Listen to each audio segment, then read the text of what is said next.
Good morning, ladies and gentlemen. There's a buzz in the room already. Isn't it wonderful?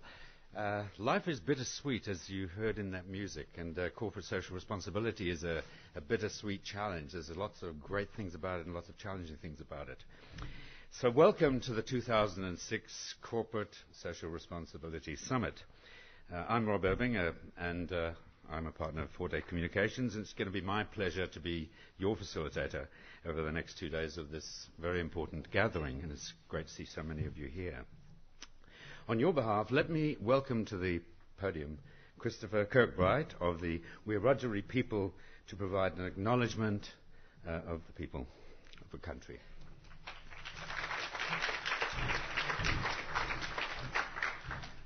Niani Winangana Kamaragal Gibirabang Garagu. We acknowledge the Kamarai people and the Kamarai country, which is the land we're meeting on today. Yara da Ngalgo Yirabang Wiradjuri Ngana Wiradu Dalanya Garagu. I speak to you today in Wiradjuri, however, this is not the tongue of this country. Niani Yinjamara Gamarago, Gibirabang Balam Bambu.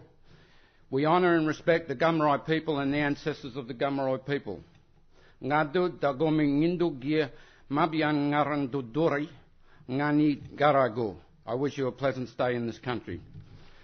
I'd like to just explain that we've fought in New South Wales and throughout Australia for the people of Australia to acknowledge the prior occupation of Australia by my ancestors, and we have probably the best record of any people on the planet in terms of being custodians for the country that we live in. We always view ourselves as custodians, and it's very much a part of the traditional laws of the Aboriginal people of Australia to respect and care for the country that we live in. We regarded the country we live in as a living entity from which we were all born, which we all come from, and we regard the land that we live in as our mother. So I'd like to just acknowledge the 50,000 years or more of occupation of this particular part of the land of Australia by the Gamarai people, and welcome. Thank you.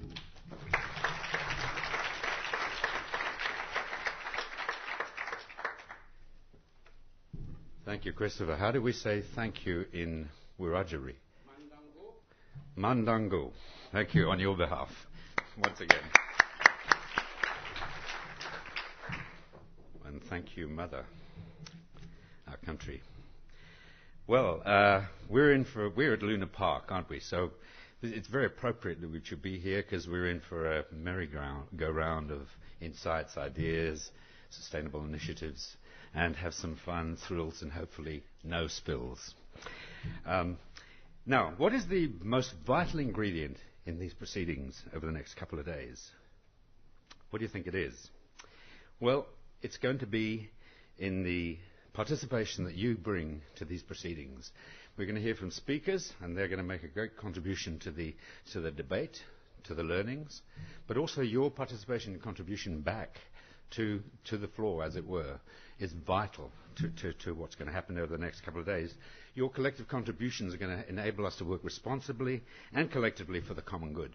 That's what we want out of here.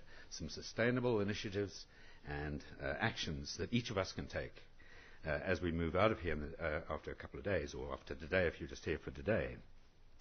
We need to overcome the threats of irresponsible social, financial and environmental management. We need to overcome those threats. Each of us has a part to play. You probably are familiar with this quote from Mahatma Gandhi, but he said, "You must be the change you wish to see in the world." Each of us can be the change, and that's why we're here today, and it speaks to this summit. So for more on what brings us here, it gives me great pleasure, first of all, to introduce you to the inspirational and the real driver of everything that's happened here today, Anne-Maree Huxley, without whose energy and passion we would not be enjoying this forum.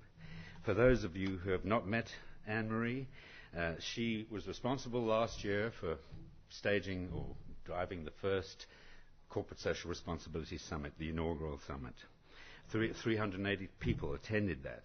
Since that point, many people have worked tirelessly to develop a new industry body for CSR in Australia. And this year's summit is being organised by a new organisation, MOS, which is Models of Sustainability, Success and Sustainability. I nearly had it the other way around. Models of Success and Sustainability. So that's the inspiration of Anne-Maree Huxley. Many people have worked together this year to make this happen. And I'd like to acknowledge particularly the sponsors and the majors and the supporters who have really helped to make this happen.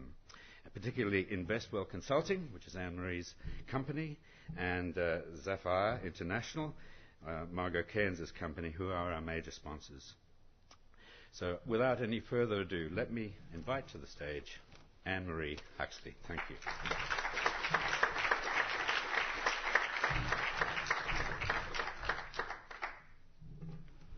Good morning and welcome to you all. Rob, Christopher, delegates, speakers, sponsors, supporters and media. I'm absolutely delighted to have you here for Australia's second Corporate Social Responsibility Summit. I'll have a chance to talk to you tonight about how we got here. Right now, however, I'd like to encapsulate why we are here. The reality is that only a few public corporations survive as thriving entities. Bar few, they tend to collapse or end up as part of another entity. A similar issue exists with private companies, where intergenerational transfer of responsibility from the founding generation can endanger the enterprise if the new generation is not as equipped or as committed to the success and the endurance of the business. Of the top 20 companies in Australia by market capitalisation in 1980, only 8 remained on that list in 1990, and today there are only 5 on that list. Sadly, there can be little debate that companies in their present form and style of operation are not sustainable, and that a new philosophy is required. And perhaps corporate social responsibility is that philosophy. Today's business must be much more than property, its people, its products and its capital. As John McFarlane, CEO of ANZ, said recently in an address to the Asian Business Council on CSR, a vibrant company is much more than the sum of its pieces. It is synergistic space where 1 + 1 equals much more than 2. A company needs to stand for something beyond making money and maximising returns for shareholders. It needs a higher or moral purpose that says what it stands for, to be the guiding principle that governs all decisions within the firm. At the heart of this mission is to make a lasting contribution to society that finds a balance between all stakeholders. In reality, it is not a conflict with shareholders' objectives. A responsible corporation is also one that survives and provides long-term value to shareholders. A corporation is also a community of people, customers and partners. This community interacts independently with other communities. It takes on the characteristics of those it's engaging with and in turn influences them. So in taking our corporations forward, we need to think of advancing not a company, but a community. This means a very different agenda for companies going forward. We're each on this planet to make a contribution to the world in our lifetimes. People are searching for meaning and how they can make their own unique contribution. This is a new age where humanity and community will matter more. Today, based on corporate sales and GDP, more than half the world's largest economic entities are corporations, not countries, and needs to count the real cost of doing business, taking not only the economic but the social and environmental impacts into account. So one could say it is a bittersweet symphony of life. We live in very prosperous times. If we look out our window to one of the most beautiful cities in the world, the urban landscape is spectacular. The city skyline, the Opera House, the Finger Wharfs, Mrs Macquarie's chair in the Domain. We are the lucky country. We have low unemployment, record company profits. We are rich in resources. We are world leaders in medicine, sport and innovation. Yet not everyone is happy. More and more workers struggle to have work-life balance. We are one of the most obese countries in the world. Heart disease, cancer, diabetes, all on the rise. 1 in 5 suffer from mental illness. In my home state of Victoria, 150,000 children live in families where no one has a job. 1 in 5 children leave school functionally illiterate. Over 4,500 young Victorians aged 12 to 18 are homeless. And the primary contributor to death amongst Victorian women aged 15 to 45 is family violence. And we are suffering the worst drought in 1,000 years. Our farmers have lost their crops and their stocks. In many instances, this also includes their precious breeding stock. The Murray-Darling, our major water source for Australia, has been pumped dry. Next year, there will be no water for irrigation. In these farming communities, 1 person every 4 days commits suicide, and that's the official number. Some tell me it's as high as 1 person every 2 days. And if we thought bananas at $20 a kilo was bad, that's nothing compared to what's ahead for us, and not only for us, but for many around the world as climate change kicks in. If the world temperature rises by as little as 1%, we in Australia will see an increase of drought by 70%. Can we afford this? ABARE suggests the economic loss of the 2002-2003 drought was around 6.6 billion. As Christopher rightly said, this planet is a living and breathing organism, and unbeknownst to us in some ways, we have been slowly killing it with dangerously high levels of greenhouse gases, and the effects, both environmentally and socially, are devastating. Hurricane Katrina. New Orleans is still devastated. I saw some photographs on the weekend that were taken only a couple of weeks ago. If you were to walk down the street, you would see the remnants. Upturned cars, children's toys covered in mud lying in the streets, open house shells, as if the hurricane hit only days ago. Cyclone Larry cost more than $1 billion, destroying banana crops and damaging 55% of homes in Innisfail.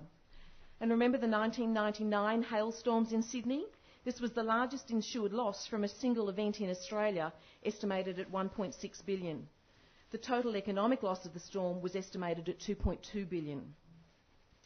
We're also seeing an increase in disease from microbes, diseases such as Ross River fever, dengue fever, and the avian flu. Scientists say some 30 new diseases have emerged over the past 25 years. We have even seen an increase in diseases that were once under control, such as malaria and tuberculosis. In Canada and Alaska, pine beetles are killing the forests. Over 14 million spruce trees have died just in the Pacific Northwest alone. We are endangering our species, from polar bears that are drowning as the ice caps melt, to Tassie devils that are fighting mysterious facial tumours. Seals, penguins, whales and squid are also once again endangered as fish stocks are depleted and our oceans heat up.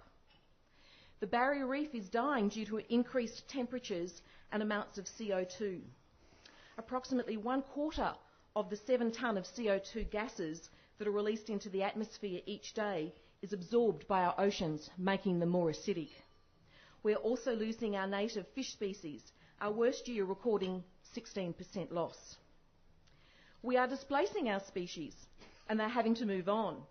In the last few months, we've seen manatee native to Florida show up in the New York harbour and in Tennessee. Recently, there were crocodiles on the beach in Townsville. We've even seen plagues of jellyfish on our beaches where we've never seen jellyfish before. And giant jellyfish, hundreds of them, as big as you and I, are being seen in the waters around Japan. You could say we are witnessing a collision between civilization and the earth. And if there was ever a time business, government and community needed to come together, it is now. For business, it can no longer be business as usual. Business must now face up to its true cost, taking the social and environmental impacts into account. Sir Nicholas Stern, in his UK report on the economics of climate change, suggests if we continue down the same path we're on, that our actions now and over the coming decades could create disruption to economic and social activity on a similar scale to that of the Great Wars and the economic depression combined of the first half of the 20th century, and that will be difficult or impossible to reverse. Climate change is already affecting the basic elements of life for people around the world, and if we as a collective don't act now, Stern estimates the overall cost to be between 5 and 20% of the global GDP, each and every year, now and forever. In contrast, however, if we all take responsibility today to dramatically reduce greenhouse gas emissions, we can limit our losses to around 1% of GDP each year. There are solutions. We have the technology. Do we, however, have the will and the tenacity to make the hard decisions, the investments and the sacrifices required to avert a global catastrophe? We made a moral decision to end human slavery. We've pioneered space travel. We've even brought down the Berlin Wall. We've also worked together as a global community to help heal the ozone layer. We've proven many times over that we can work to achieve whatever we set our minds to. Our future generations now depend on the decisions business leaders make today, tomorrow, and the day after. What decisions will your organisations be making? The sustainability challenges facing us all are complex. To respond effectively, we need to move beyond our current thinking that created the challenges. We need to innovate, to develop new ways to effect positive change that address the complex issues of our time, realising the inherent opportunities within them. CSR as a framework to business can help you to unlock innovation, developing new products and services. It can help you to grow shareholder value, improve damaged reputations, reduce the high cost of absenteeism or low productivity due to overworked and stressed employees. It can also help reduce risk by strengthening your values, ethics and corporate governance. I look forward to the discussion and the debate this summit will create and to the many positive initiatives that will be seeded, nurtured and fertilised as we collectively work to protect the social, cultural and natural fabric of our society. We've assembled an exceptional lineup of speakers for you over the next few days. I know they will enrich your thinking, helping you to fully understand how CSR can deliver profits and competitive edge. I believe there is a unique opportunity for us to champion the development of a true and deep corporate social responsibility commitment in our country, something that can not only provide a tangible benefit for business and organisations locally, but ultimately help in the ongoing position of Australia as the smart country. I trust this summit is a stepping stone to our success. Please enjoy.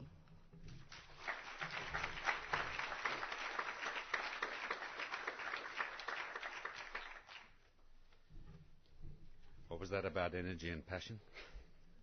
Fantastic. Anne-Maree, I think you've made a very suitable call to action here, and I just want to repeat that Mahatma Gandhi quote, that we have to be the change we wish to see in the world. So you've made a great call to action for that, and I think we all needed to hear all of that data around what we're doing to each other and what we're doing to this world, and what we need to do now. A bit of housekeeping before we move on. We're very conscious of the ecological footprint that we make at this gathering. So that explains why in your name badges you have a little program. Would you like to, if you haven't discovered it already, you can take it out of your name badge. That is a nice little reference handy guide to the proceedings here today. If you would like more detail on the program and look up speakers, topics and so forth, we have an internet cafe at the back of the room over there, and you can go and log in, blog, do what you need to do and reference the program as well. So that's the internet cafe at the back of the room, just to save our ecological footprint. So use those handy little guides as well. Mobiles, would you please switch off the mobile that you might have with you if you don't? And as I heard on a Virgin flight once, if you don't know how to do it, ask the nearest child. But, the child in us. We are going to be recording these proceedings, which is why the speakers will be located at this lectern, at this microphone, so that the proceedings can be recorded, and you may purchase any of the sessions that you hear at the back of the room. The toilets are located to your left through that door at the rear, over there, and there you'll see signs for that. Emergency exits, you can follow the exits down there or down there. There are assembly points under the bridge and along the walkway at the end, should they be required. I think that just about caps it up. If there's anything, any requests that any of you have, we can help you in any way to make this event enjoyable, stimulating, and what you want out of it, please ask Anne-Maree, myself, or any of the speakers afterwards. We're here to help you. Now, it gives me great pleasure to introduce our keynote address from a woman who has established a very strong footprint in our business world, and in her passion for transformation, her passion for thinking differently. And that is certainly something we all need to be doing now, as we've heard from Anne-Maree. We need to be thinking differently how we run our businesses, how we run our lives. And Margot Cairns is such a person who works with companies, with the boards of major companies around the world, to help them to think differently, out of the square, laterally, and then to behave differently. It's all very well thinking differently, but to transform their behavior and the way they go about doing business, and therefore their performance. She works with companies such as oil companies, Alcoa, Telstra, and a whole range of large companies. She also has a very interesting set of interests. She happens, if anybody wants a yoga class, I mean, here we are. Margot Cairns is a yoga teacher, and if you happen to be going to Byron Bay in the next couple of months, that's where Margot Cairns will be pursuing her yoga talents, as well as being a mother and running a huge business. This is running anywhere between 100 to 300% growth per annum. So, without any further ado, Margot Cairns.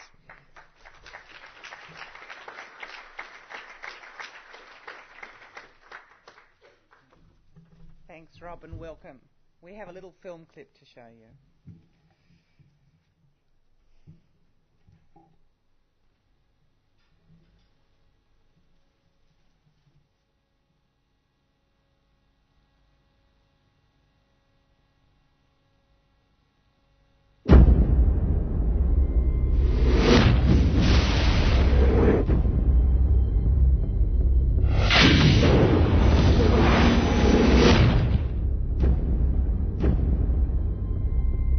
Look at the 10 hottest years ever measured. They've all occurred in the last 14 years. And the hottest of all was 2005. The scientific consensus is that we are causing global warming. I am Al Gore. I used to be the next president of the United States of America. This is Patagonia 75 years ago and the same glacier today. This is Mount Kilimanjaro 30 years ago and last year. Within the decade, there will be no more snows of Kilimanjaro. This is really not a political issue so much as a moral issue.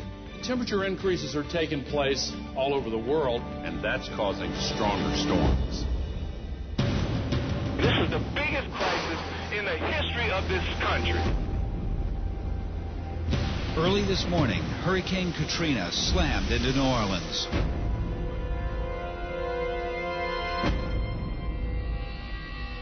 Is it possible that we should prepare against other threats besides terrorists? From Paramount Classics comes a film that has shocked audiences everywhere they've seen it. The Arctic is experiencing faster melting. If this were to go, sea level worldwide would go up 20 feet. This is what would happen in Florida. Around Shanghai, home to 40 million people. The area around Calcutta, 60 million. Here's Manhattan. The World Trade Center Memorial would be underwater. Think of the impact of a couple 100,000 refugees, and then imagine 100 million. We We have to act together to solve this global crisis.